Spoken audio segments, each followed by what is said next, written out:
Qani amanlar sıralayın. Amansın bak altın gül, amansın bak göğ aspan, amansın bak dostlarım, seni görsem kuanam. Өте жақсы. Мен сендерді көрсем қуанамын. Ендеше осы қуанышпен сабағымызды бастайық. Балалар, сендер екі топқа бөлініп отырсыңдар, иә? Тұлпарлар тобы және сұңқарлар тобымен жұмыс жасағаннан кейін біз топтың алтын ережесін білуге тиістіміз. Қане еске түсірейікші, қандай ереже бар? Бірін-бірі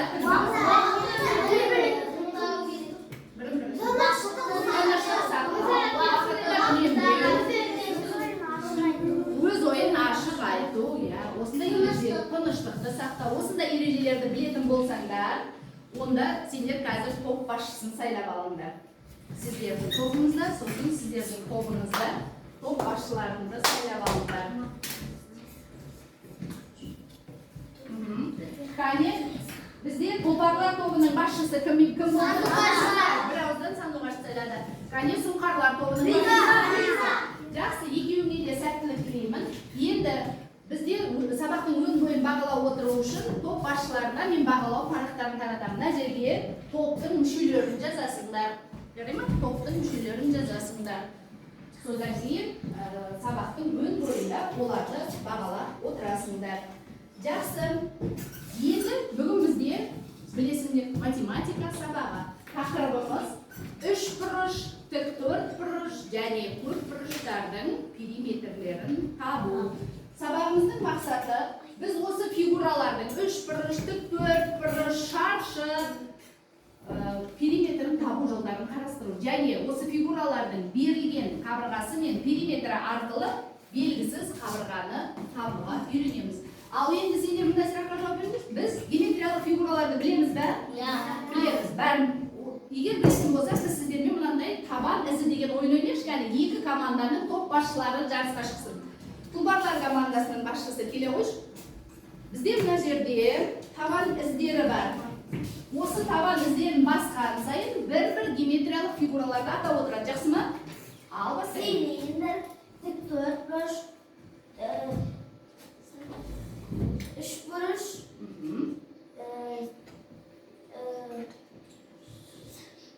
шаршы,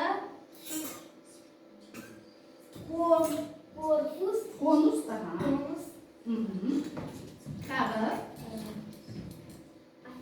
үш бұрыш, Көмектесіп жүрейік. сәуле, нүкте, сынықсыздық. Жақсы. Отыра қойған, құрмет көрсетіп қояйық. Екінші топтың басшысы Риза келе қойып. Яғни табан іздері мен геометриялық фигураларды атап шығамыз. Қатырақ.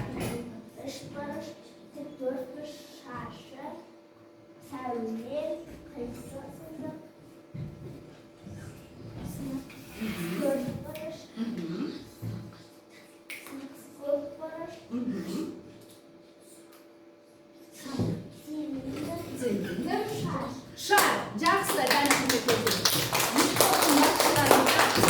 Жақсы жұмыс жасаған екен. Енді сіздер жаңа қаншама фигуралар айттыңыздар, иә? Осы көп фигураларды қандай екі топқа топтауға болушы еді? Кеңісті фигуралар. Қазір мен тақтаға фигура іліп отырайын. Сендер маған айтып отырыңдаршы, бұл қандай фигура екен?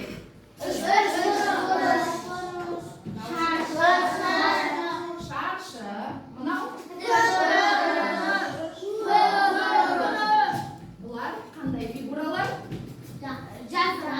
Жазықты фигуралар. Неге? Жазықтың бетіне сыйып жатады. Ал екінші фигуралар, мысалы, мынау не? Цилиндр. Мынау? Пирамида. Текше. Конус. Параллель. Және шар. Бұлар қандай фигуралар? Бұлар неге кеңістік деп аталады? Жазыққа сыймайды. Егер мысалы цилиндрді мына жерге қоятын болсақ, олар бір кеңістікті қажет етіп шығып тұрады. Сондықтан бұл фигуралар кеңістік фигуралары деп аталады. Жақсы. Енді менің қолыма қараңдар. Сендер не көріп тұрсыңдар? Сынық сызық, иә? Сынық бірнеше бөлікке сынған. Енді осы сынық сызықтың бізге ұзындығын табу керек болсын. Негізі біз ұзындықты немен өлшейміз? Сызғышпен. Мен қазір сызғышпен өлшеп, осы сынық сызықтың ұзындығын таба аламын. Кәне екі басын көрейінші. 30 сантиметр болады. Дұрыс па? Неге? Ол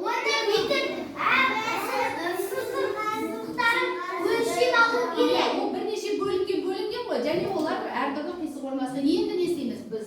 Әр бөліктің ұзындығын өлшейміз. Қане, басынан бастап өлшейміз. Мынау 10 сантиметр екен. Ал екіншісі 20 сантиметр.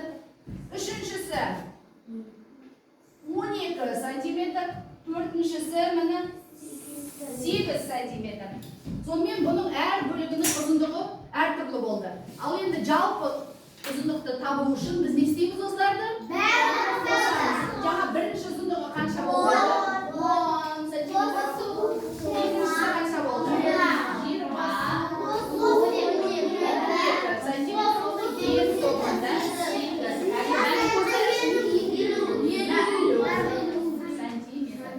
Енді қараңдар, жаңа менің сызғышты тік салып өлшегенім дұрыс болды ма?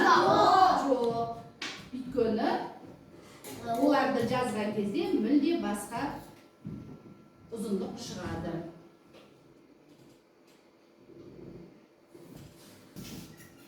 Сонымен балалар, сынық сызықтың ұзындығы дегеніміз не екен?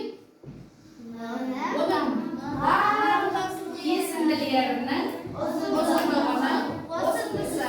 Міне мына сынық сызығымыз неше кесінділер тұр?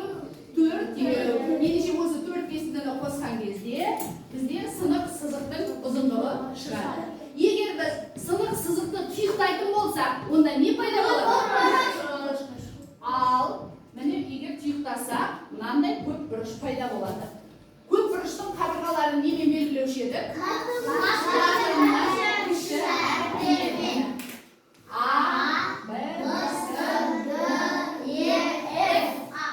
Енді осы көп бұрыштың периметрін табу үшін біз не істейміз деп ойлайсыңдар? Қабырғасын қосамыз. Біз бүгін сендермен жаңа периметр деген сөзді айттық. Периметр дегеніміз фигуралардың барлық қабырғаларының ұзындықтарының қосындысы. Ендеше мына жерде 6 қабырға болатын болса көп бұрышты, біз осы 6 қабырғаны қосамыз, сонда не шығады? Көп бұрыштың периметрді біз П әрпімен белгілейміз. Міне қараңдар, көп бұрыштың периметрін табу үшін барлық қабырғаларын бір-біріне қосып шығамыз. Жақсы. Енді барлығымыз мына суретке қарайық. Суретте кімді көріп отырсыңдар? Бала не істеп отыр деп ойлайсыңдар? Нешінші отырғызған гүлдерін қорғау үшін шарбақ жасап жатыр. Енді ол баланың жасаған шарбағы қандай фигура болыпты? 4 бұрыш. Қабырғаларының ұзындығын байқайықшы.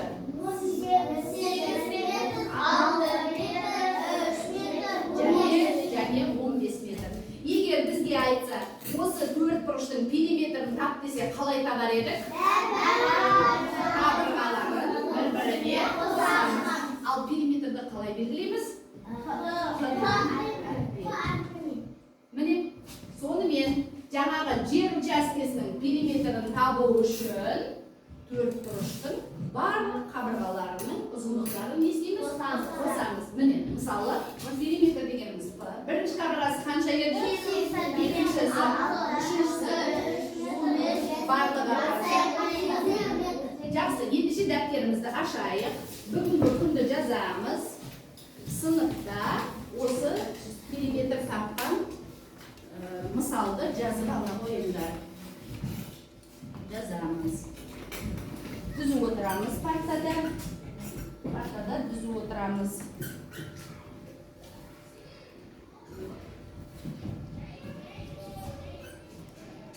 Жатып қалмаймыз. Басымызды Қолдарың, шынтақтарың тақтаның үстінде тұрсын.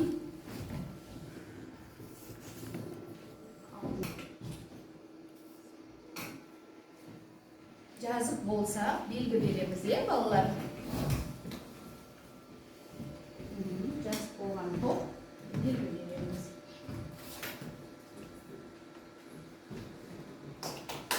Жақсы, сұңқарлар тобы болған сияқты. Ал, тұлпарлар тобы ше. Болғанымызда екінші қолымыз партаның үстінде дәптерді демеп ұстап отырамыз. Есімхан, қолды партаның астына салуға болмайды. Қане? Болдық па? Жақсы. Болса, енді мұнда қараңдар. Бәріміз тақтаға қарайық. Тақтада ең бірінші қандай фигура көріп тұрсыңдар? Енді маған айтыңдар, жаңағы алғашқы төрт бұрыш пен мына тік төрт бұрыштың қандай айырмашылығы бар?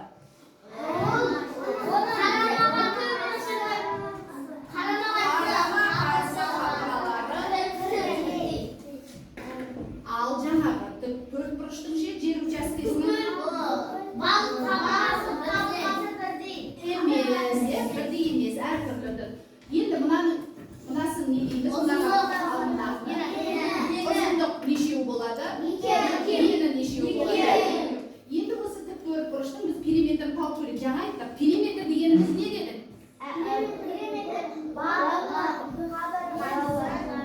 Қосындысы, яғни міне периметр тең болады. Не істейміз?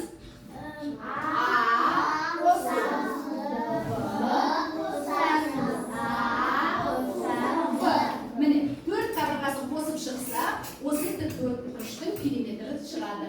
Енді біз кішкене оны көбейтумен алмастырып көрейік. Ұзындық нешеу дедік жаңа бізде?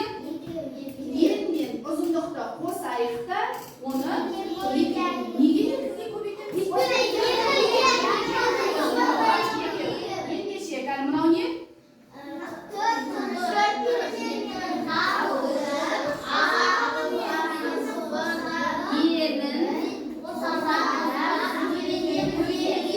Бұның тағы үшінші тәсілі бар. Үшінші тәсілі бұлай. Бізде ені нешеу? Ұзындық нешеу? Ендеше, адан екеу көбейтеміз. Адан екеу сосын барлығын не істейміз? Жақсы. Бұл фигураның алданның периметрін табудың жолы осындай екен. Ал мынау қандай фигура? Шаршы менен тік төрт бұрыштың қандай ұқсастығы бар? Барлық қалай? Төрт қабырғасы бар, және бүкіл бұрыштары мынаның да бұрыштары төрт бұрышы бар. Қандай айырмашылық бар? Ненің? А-мен белгілейтін болсақ, барлығы А. Ал тік төрт бұрышты олай емес пе? Қарама-қарсы тұрған қабырғалары ғана тең болады. Енді қараңдар, неше қабырға бар? Периметрді табушы не істейміз дедік жаңа? Периметр табушын айтыңдар. Бірдей, ал біз білеміз. Бірдей қосылғыштарды немен алмастырушы едік? Көбейтумен. Адан нешеу? Ендеше периметр табушын аны төртке көбейтеміз. Алған айтайық, мынау не?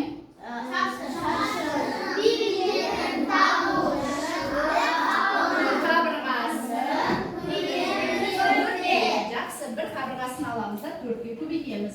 Енді мынау немесе? Үш бұрышта қабырға бар, үш бұрыш бар. Оның қабырғаларын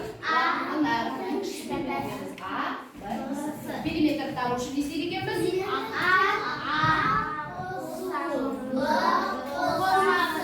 Яғни бір сөзбен айтқанда, үш қабырғасын бір-біріне қосамыз. Енді өздерін орындауға мынандай тапсырма. Қане қараңдар. Не берілген? Тік төрт бұрыш және тік төрт бұрыштың неше өлшемі берілген? Екі өлшемі. Мынау несі? Ұзындығы және ал тік төрт бұрыштың периметрін табушы не істейміз дедік жаңа?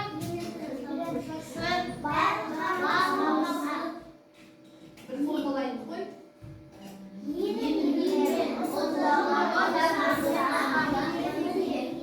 Al şarşının perimetrini dağışını istiyorsun. Ümit ederiz. Al orundaylar. Defterge o'zlaring o'zi tik to'rtburchli sharshining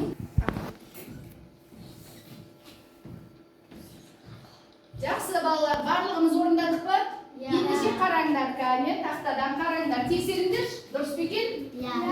To'rtburchning perimetrini topganimiz, ya'ni sharshining perimetrini topganimiz. Yaxshi, ular bo'lsa biz kichkina sergib olaylik. Barliqlarining oldilarida qog'ozlar so'laymi?